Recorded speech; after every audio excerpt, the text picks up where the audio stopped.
This channel does not promote any violent, harmful, or illegal activities. All content provided by this channel is meant for an educational purpose only. Top quality और consistent performance के लिए सिर्फ silver pumps नाम याद रखना। আরো একবার স্বাগত, লিমা রয়েছে আপনাদের সঙ্গে। নিউ জলপাইগুড়ি কাণ্ডের পর্দাফাঁসের পরও কি থেমে নেই উত্তরবঙ্গের নারী পাচার চক্র? পুলিশের নজর এড়াতে কি পাচারের উপায় বদলাচ্ছে তারা? শিলিগুড়িতে বাস থেকে 34 জন তরুণীকে উদ্ধারের পর জোরালোভাবে এই প্রশ্নগুলো উঠছে। আর এই ঘটনায় 3 জনকে পুলিশ ইতিমধ্যে গ্রেফতার করেছে। কারো কাছে উপযুক্ত নথি মেলেনি বলে পুলিশ সূত্রে খবর। 34 জন মহিলা অন্য জায়গায় নিয়ে যাওয়া হচ্ছিল কাজের প্রতিশ্রুতি দিয়ে। তামিলনাড়ুতে কোনো এক জায়গায় কাজ পাইয়ে দেবে নাম করে তাদেরকে নিয়ে যায়। 7 দিনের ব্যবধান, শুধু জায়গাটাই আলাদা। 21শে জুলাই রাতে নিউ জলপাইগুড়ি স্টেশন থেকে 56 জন তরুণীকে উদ্ধার করে রেল পুলিশ। আর এবার শিলিগুড়ির প্রধাননগর থেকে বাস থেকে উদ্ধার করা হলো 34 জনকে। সবাই প্রায় উত্তরবঙ্গের চা বলয়ের বাসিন্দা। এই ঘটনার নেপথ্যেও কি নারী পাচার চক্রের হাত? সব সম্ভাবনাই খতিয়ে দেখছে পুলিশ। জিজ্ঞাসাবাদের পরে জানা যায় কিছু লোকজন তাদেরকে আউটার স্টেটে তামিলনাড়ুতে কোনো এক জায়গায় কাজ পাইয়ে দেবে নাম করে তাদেরকে নিয়ে যায়। যে লফুল অথরিটি বা ডকুমেন্টেশন সেরকম কিছু ছিল না। এবার আর ট্রেন নয়, এবার বাসে করেই মেয়েদেরকে পাচার করা হচ্ছিল ভিন রাজ্যে। উত্তরবঙ্গের প্রত্যন্ত এলাকা থেকে 34 জন মেয়েকে নিয়ে যাওয়া হচ্ছিল দক্ষিণের তামিলনাড়ুতে। নিউ জলপাইগুড়ি স্টেশনে 56 জনকে তামিলনাড়ুতে নিয়ে যাওয়ার কথা বলা হয়েছিল। প্রায় একই কথা বলা হয়েছিল শিলিগুড়িতে বাস থেকে উদ্ধার হওয়া তরুণীদেরও। প্রথম ঘটনায় 56 জন তরুণীকে বিহারগামী ট্রেনে তোলা হয়। দ্বিতীয় ঘটনায় তরুণীদের বাসে করে নিয়ে যাওয়া হচ্ছিল ঝাড়খণ্ডের রাঁচিতে। এমনটাই দাবি উদ্ধার হওয়া এক তরুণীর। আমরা তো চেন্নাই যেতেছিলাম। হ্যাঁ, চেন্নাই কি মানে বাসে করে না ট্রেনে? না, আলিপুর থেকে তো ট্রেন পাওয়া যায় না, তার জন্য আমরাও রাঁচি যেতেছিলাম। হ্যাঁ, রাঁচি থেকে তারপর ট্রেনে। Yes sir.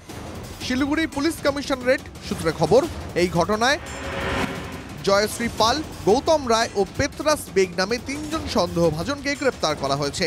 কোথায় নিয়ে যাচ্ছিলেন আপনারা? আমরা কোয়েম্বাটুরে নিয়ে যাচ্ছিলাম। আপনি ক্যান্ডিডেটকে জিজ্ঞাসা করুন, ওরা সব সত্যি কথা বলতে পারে। जो ह्यूमन ट्रैफिक एलिगेशन है, हमने सारा डॉक्यूमेंट दिया हुआ है सर। अगर टी गार्डन में टी गार्डन बंद हो रहा है, रोजगार नहीं मिल पा रहा, तो ये बात उनसे जाके पूछे जो बात हमसे आपसे पूछ रहे हैं।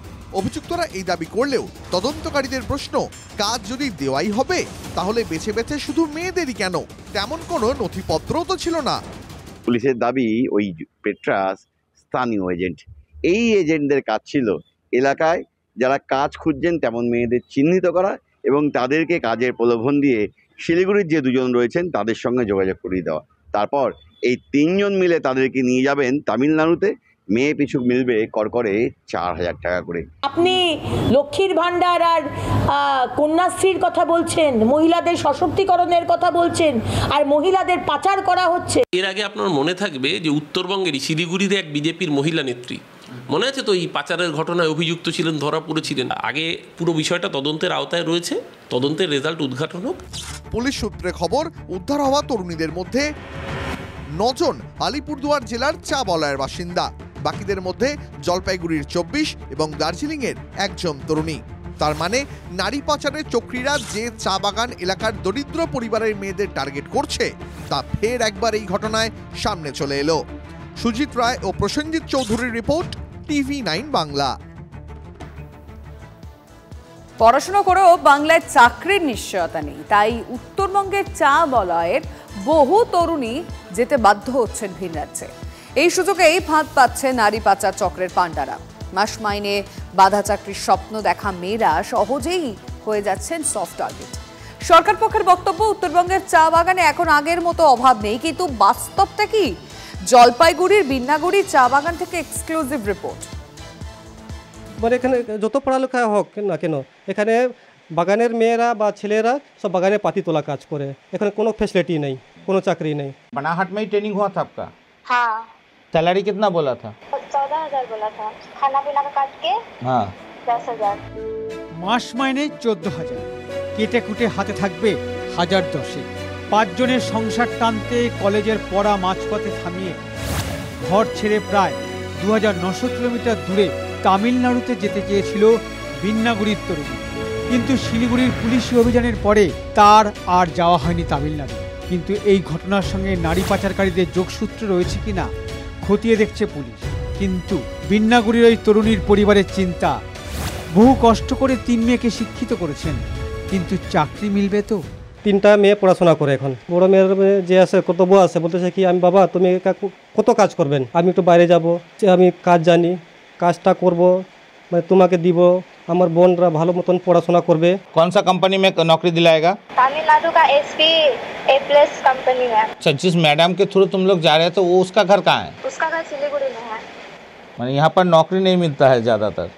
हाँ। ভিন্ন রাজ্যে যারা মেয়ে ছেলেরা যাচ্ছে কাজের খোঁজে, সেই নিজের রাজ্যে ওদের কাজের একটা কর্মজীবীর ব্যবস্থাটা করা হোক। ডুয়ার্সে কাজের অভাব রয়েছে, শিক্ষিত বেকাররা কাজ পাচ্ছে না, যেই অভিযোগ এতদিন বিরোধীরা তুলেছিলেন তা কিন্তু এই ছবি থেকে পরিষ্কার যে আদতেও তারা কিন্তু কাজ পাচ্ছে না।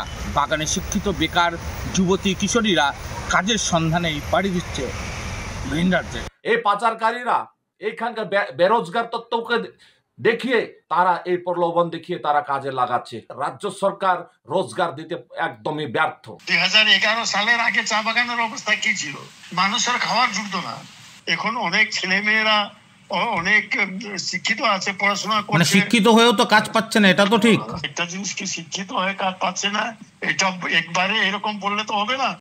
বন্ধ চা বাগান খুলে দেওয়া, চা শ্রমিকদের বেতন বাড়ানো, সমস্ত সরকারি প্রকল্পের সুযোগ সুবিধা পৌঁছে দেওয়া, অতীতে বহুবার এই সমস্ত প্রতিশ্রুতি শোনা গেছে নেতা নেত্রীদের মুখে।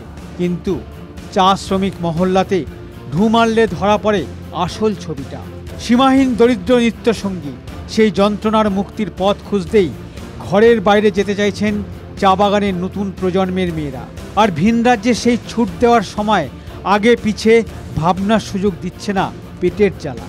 সহজেই তারা পড়ে যাচ্ছেন নারী পাচারকারীদের জালে। ধূপগুড়ি থেকে রনি চৌধুরীর রিপোর্ট, TV9 বাংলা।